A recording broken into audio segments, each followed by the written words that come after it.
শুভ দুপুর সবাইকে। আমি Jayanta, Kamdhenu packers and movers থেকে। আজকে আরও একটা হাউস হোল্ড কোড শিফটিংয়ের কাজে এসেছি। সেই জায়গা হচ্ছে সাগরদিঘি থার্মাল পাওয়ার স্টেশন।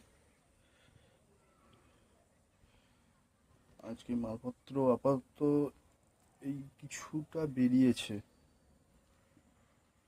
কারণ আমরা এখানে পৌঁছেছি মোটামুটি 12:30 নাগাদ। ভিতরে এখনও প্যাকিং চলছে।